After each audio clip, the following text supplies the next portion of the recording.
Welcome back to the One Celtic Fans View.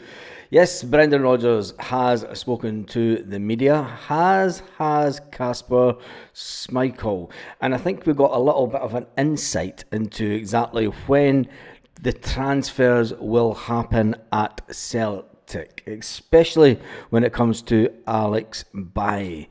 It is my understanding after that, let me just check this, a little bit of an insight into exactly, that's fine, will happen at,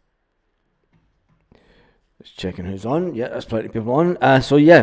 When you look at it, the timeline for transfer events at Celtic have the following games. We play Kilmarnock tomorrow in the Scottish Cup, and the full squad of players are available apart from James Forrest. And then we have young boys in the Champions League. Celtic need Alex Bailly for the Champions League. He is the only left back that we have for the Champions League. And then we go on to matchday 24, which is Celtic versus Dundee at Celtic Park next weekend.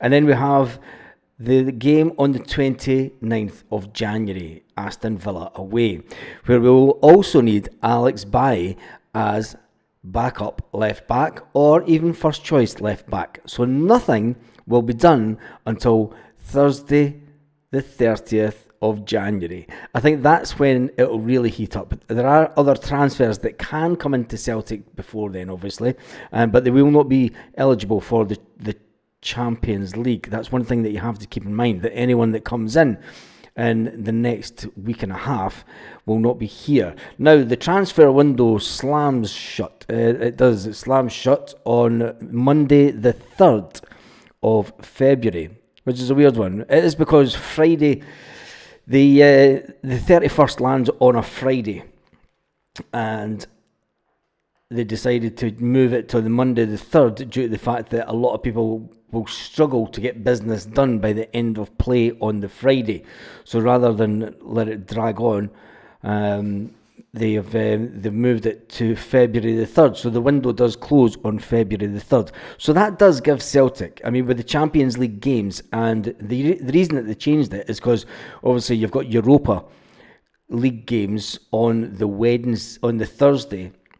You've still got European football getting played Thursday night, which gives people the Friday to try and get deals done. And that's a bit late, UEFA have decided. And then so they moved it forward until Monday the 3rd of February, which is fine. It is fine. It just means the Monday night we'll have a late night. And whoopee. Anyway, let's see who's all in the chat. So yeah, that is the timeline of events as I see it, with the digging that I've been doing, and we need to keep Alex Bailly until the end of the Aston Villa game. So he will not be given permission. His contract will not be terminated. Remember, Barcelona cannot take him away early. Celtic will have to terminate his loan agreement with Barcelona before Alex Bailly can then move to Italy. Now, that means that even if Kieran Tierney does come in before the Aston Villa game, but what it also does, it gives Celtic leeway of another couple of weeks, really, well, a week and a half, just over a week and a half, to get any deals done for Kieran Tierney in this window. I don't think that's why there's any pressure, and Brendan Rodgers certainly not feeling any pressure on that area. But there are other areas which we obviously want to try and strengthen, and it'll be interesting to see if we can get that in. Or is it going to be a late Friday night and even later Monday? Because I think that the way that it's going in the transfer market with Celtic, it's going to be a deadline day, deal day. That's the way that it's looking so far. Unless we miraculously get some deals done over the weekend and next week, I think that you are looking at the week after.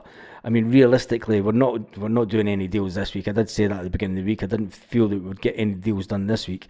We may get the odd deal done next week, but then it's not until we play Aston Villa on Wednesday the 29th that's when everything will heat up. When Brendan Rodgers gets back up the road on the 30th, you'll find that that's when he starts stamping his feet and deals are done and people are in the door, and Alex Bailly will then on the 30th be given permission to leave Celtic and travel to Italy to get his deal done and dusted with Como. So it's an interesting timeline of events. Brendan Rodgers spoke about the game, and he spoke about so we have control over him staying. That's great. Yeah, Mr. Quinn. It was always the case that Barcelona couldn't pull him out early of the agreement. I mean, there was always in the paper that Barcelona would bring him back early. That was never in the agreement. It was always in the agreement that he had with Celtic that he would be here for the full season, and the only way that they could terminate it would be Celtic calling it and thinking early. The only thing Barcelona are kind of a bit peeved off about now is the fact that he's not getting as much time as they thought that he would get. They thought that he would get more game time. That's what the Spanish media are saying, but it is what it is, as they say. Right, Brendan Rodgers was asked about the nonsense, the bad vibes, the criticism, and Brendan Rodgers said, "What are you talking about?" Because I've no idea. Yeah, I don't know because I haven't seen it, but if you can tell me what the criticism was. Just not the performance on Tuesday night, the second half. Okay. Yeah. But listen, we have to accept critics. But like I say, have a look at the bigger picture of what the players are coming off. I think that it's also respecting that there comes a point in a season whether any team, no matter how good a season you're having, or no matter how bad a season you're having, you'll hit a little bit of a wall. It's natural. It doesn't matter how good you've been playing or not, you're going to hit a little wall. And I felt that probably on Tuesday, on that 7th game in 20 days, was maybe that point. Listen, we have to accept the criticism, whether we like it or not. And I think, like I said, when you draw a game or lose a game, at Celtic, it'll sting. But for us, it's all part of being at a big club. You have to accept it, whether you agree with it or not. We have to deal with that, and then move on to our next game, and that's what our idea is. That's what the idea is. Brendan Rodgers talking about the criticism and saying that he never heard any. He doesn't look at the criticism. He doesn't look at the stuff online, and he definitely doesn't read the papers. And so it was like, what criticism? And I think it's fair to say that even Kasper Schmeichel, we'll listen to the full interview with Kasper Schmeichel in a minute. But when you look at it, he's quite right to say that. But did it really show the depth of the squad? And let's be honest, I mean, and the good thing is Brendan Rodgers is never going to throw any player under the bus. But I think that when you look at it, the depth of the squad isn't as good. And maybe Brendan's right. Maybe it is just the fact that it was 7 games in 20 days. But it's a bit extreme for January. It is a bit extreme for January. I mean, on any normal season, that you might get that in, say, December, and it's a one-off. But we've had it in December and January now this season, and I think that Brendan Rodgers has also spoke about the fact that, look, as a product, as the SPFL, as a product, we are not showing the best product. And yes, it's fantastic having quick games turning over, but the players aren't robots, and as much as you can put in squad rotation, sometimes the squad rotation doesn't work to the advantage that you would like it to. But at the end of the game, also, at the end of the day, it's not just Celtic that are starting to feel the strain of so many games on an ongoing basis. And then we jump straight into the Cup. Yes, we jumped straight into the Cup this weekend, and our very own keeper was asked about the Cup and our defensive frailties. Haven't they looked at the top of the league? It's a great opportunity, another competition that we're looking to go far in, and excited to get going. Is that what you were talking about in the changing rooms? You've already got one competition in the bag, you're leading the league by a comfortable distance, and now focus on this one as well? Yeah, I think our way of thinking all season has been next game. Next game is a cup game, so we put everything that we have into that. And that goes for the same in any competition that we're playing in. So yeah, I think when you play at a club like this, then you're going to try and win everything that you can win. So this is a competition that we need to do well in. How have you found it? You say it's game after game. How have you found this almost festive pile-up of fixtures every 3 days over the last 6 weeks or so? I love it. It's what we play football for. Don't play football to train. Play to play games and be involved in these kind of competitions and constantly testing yourselves, constantly testing what our capabilities are, how well we can recover and go again, like you say, every 3 days. That's the challenge, and it's a challenge I look forward to, a challenge I like. You've got to laugh at the reporter saying the festive period. It does know that it's the 17th of January. I mean, even here in Spain, Three Kings Day has gone and passed. I mean, but it's all forgotten about now. But the Scottish media have got it in their mind that it's the festive running. And it's not the festive running. The festive running was always from December to the 2nd of January. And once you got the Derby game out the way, that's it. Games kind of slowed down again. But it is what it is, isn't it? Not one of the keepers who might say, "Oh, it's the cup. I don't mind resting for the league or the Champions League. You want to play every game." I think my mindset has always been, like I said, to be in football, to play. I'm not the type of guy who's gonna ask for a rest. I think if I do that, then they'll know there's something seriously wrong. But no, like I say, I love playing games. It's what I live for. It's it's the joy, the excitement, and being part of big occasions, and any opportunity you get to play in a full Celtic part, you got to take. The defence has been in a bit of a spotlight. I think Brendan referred to it's going a bit soft as well after the Dundee match. What's your thoughts on that at the moment? This is one of the best responses from a goalkeeper, talking about his defenders, and especially when you look at the league table. Let's put things into perspective. I wouldn't say we've been bad defensively in any way. I think you go through any period in any season, you're never going to have it your own way all the time. I think we've been brilliant defensively all season.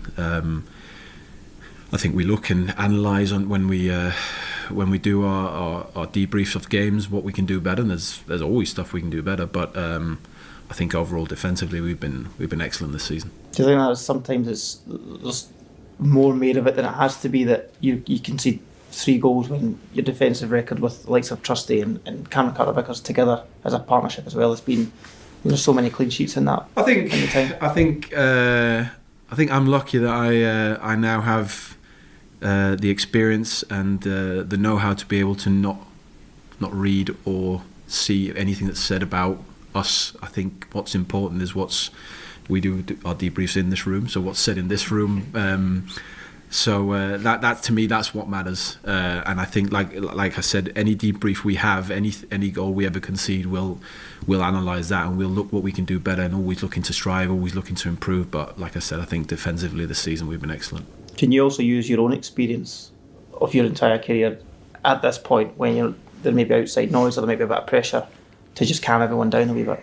Again, I don't read the noise or anything like that. I think pressure is a privilege. That's something that you've got to relish. You've got to love when you play for a club like this. You've got to love that pressure. That's one of the big reasons I wanted to come to a club like this, is to have that pressure that every game you have to be perfect. But like I said, you're never going to be perfect, but that's what we have to strive for. And I think you look any season, any team across the world who has a successful season will always go through small periods, small bumps here, there, where you don't quite hit what you're wanting to hit, but it's always about how you react. You look at our game against Rangers, that definitely wasn't what we wanted, but look at our reaction to that. So I think that's the mark of a good team, is when you do have those some minor setbacks or minor blips, it's how you go and react to that. Just A minor blip. I mean, when you look at the goals that we've conceded all season, and when you look at the gap at the top of the table, and it is a gap, and the Celtic defence and the amount of clean sheets we've had, I think, you can say that Celtic took their eye off the ball, and yes, you could say that Austin Trusty wasn't as good as what he's shown. And that there could be an argument to say, well, why wasn't Scales brought in? Well, it looks like Scales has actually been used for cover as left back at the moment because Celtic are unsure of when to let Alex Bailly go, and they don't have enough cover at the back. So there's so many permutations that Brendan Rodgers has to think about going into each and every single game with the transfer market in mind. And I just think that sometimes we need to just, I've said it before, trust the process of the manager. It's a word on the Scottish Cup. We saw the final last year, the iconic scenes afterwards winning, and I think those photos have been shared by many Celtic fans. You know, is this what this competition can do? They can create memories, create legends at this club, and that's the sort of the footsteps that you guys want to walk in. I'd be careful with your choice of words there, whoever he was, talking about make legends at the club. Because the Scottish Cup final last year made a legend of one player, Adam Idah. And every single Celtic fan to a T wanted us to sign Adam Idah on a permanent basis. Now that Celtic did sign Adam Idah on a permanent basis, they now don't like Adam Idah because of the price tag that we paid for Adam Idah, and the fact that he's maybe feeling that price tag. When he came to Celtic on loan last year, from this point of the season, from the January onwards, he didn't have the pressure, and maybe we've never thought about this. He never had the pressure of a price tag. He just wanted to come in, get some game time, score some goals for a team that he loves and that he's always wanted to play for, allegedly. But when we look at after him signing the deal and getting bought by Celtic, has the price tag put added pressure? Tell me in the comments, has the price tag, do you think that the price tag has ultimately put an added pressure onto Adam Idah, and maybe that's why he's not performing to the level? Because let's face it, he was banging in goals. He banged in 9 goals between the beginning of February and the end of the season. He banged in 9 goals, which was great for a sub. It was great for a sub, and he scored the winner for the Scottish Cup. Now, if he goes on to score the winner for the Scottish Cup,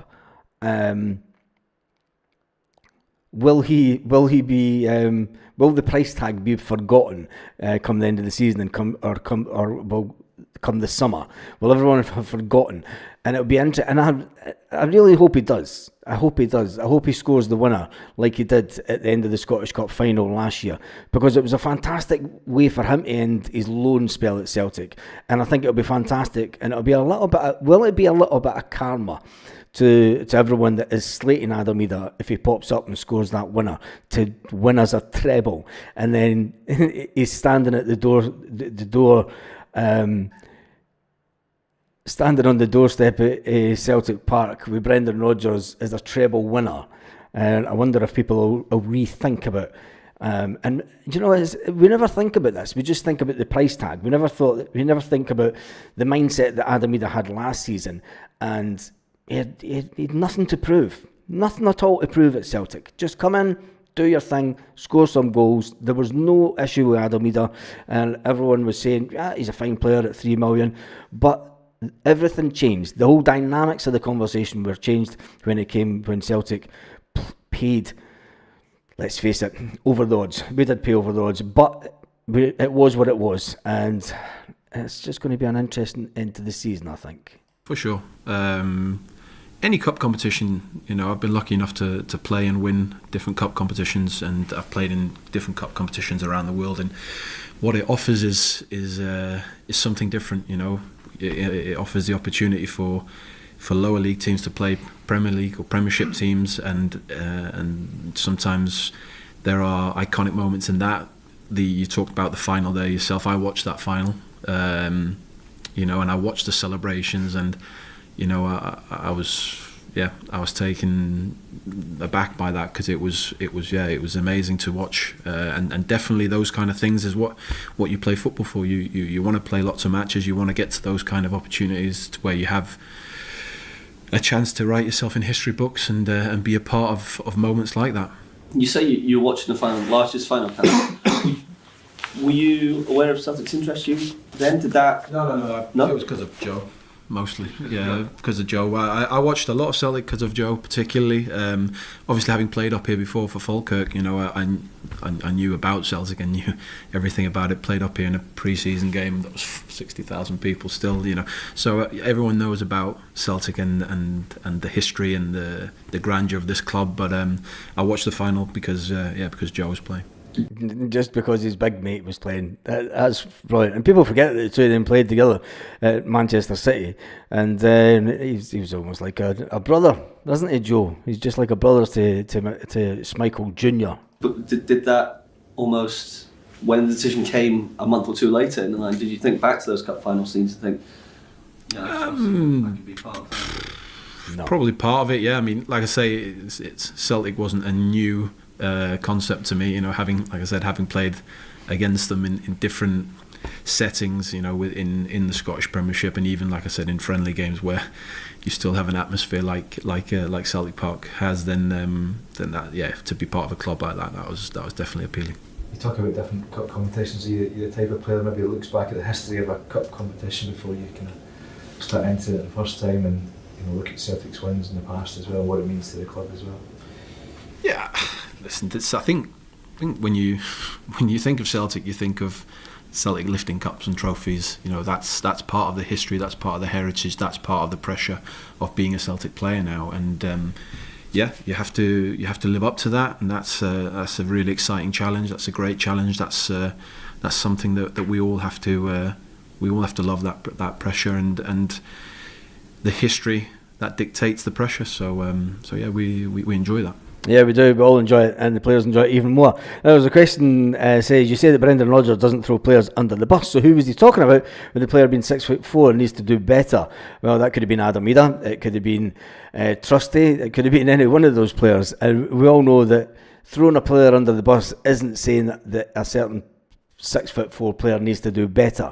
Throwing a player under the bus is usually they fucking leave them no arms and legs, and they basically just tell them they're utter garbage. And I don't think Brendan Rodgers would ever do that. Anyway, I did a little quick poll. It's only had 66 votes. Jesus, that's a bit quieter today, but I'm going to end that just a minute.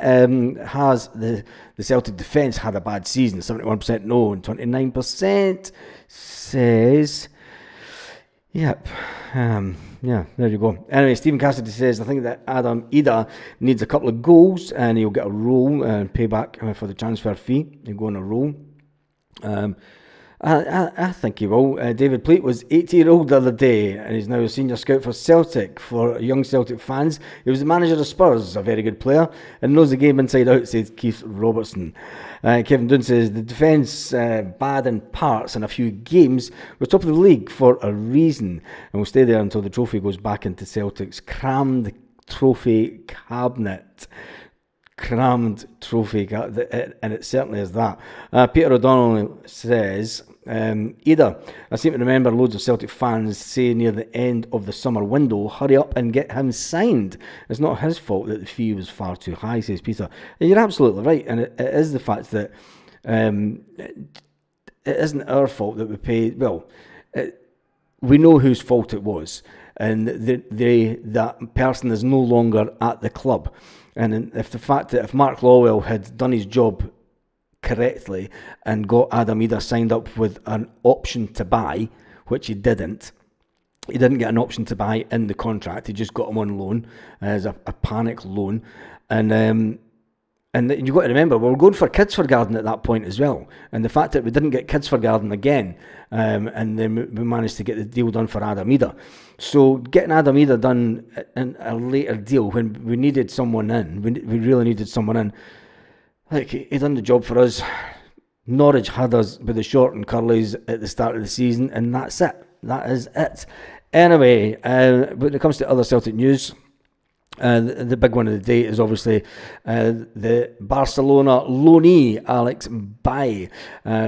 Will Barcelona have agreed to let him join Como if Celtic agree to terminate his loan deal. The left back is likely to be used for the up-and-coming Champions League games, as Celtic cannot register another new signing for the left-back area until the next round. That means basically Alex Bailly is staying here until the 29th. And when you look at the transfer window that slams shut on the 3rd of February, that is going to be the busy night. I think that all the big deals that we've been waiting on won't happen until deadline day. I've just got a funny feeling about it. It's just the way that it is. It is the way that it is. Anyway, let's get on to the Kilmarnock game. Kilmarnock at home. Kilmarnock at Celtic Park. Celtic at home this weekend in the Scottish Cup. What do you think the score line will be? I am going to go... Well, I'm not even going to try and do a team prediction because... Will Brendan Rodgers change it up because it's the Scottish Cup, or because it is Kilmarnock? Will he give them that little bit of respect because they're an SPFL team? And will he put out the strongest team possible? I think that it's a cup that is all about us winning, and it's a cup that we've got a long history of winning. So I think Brendan Rodgers will put out the strongest team possible.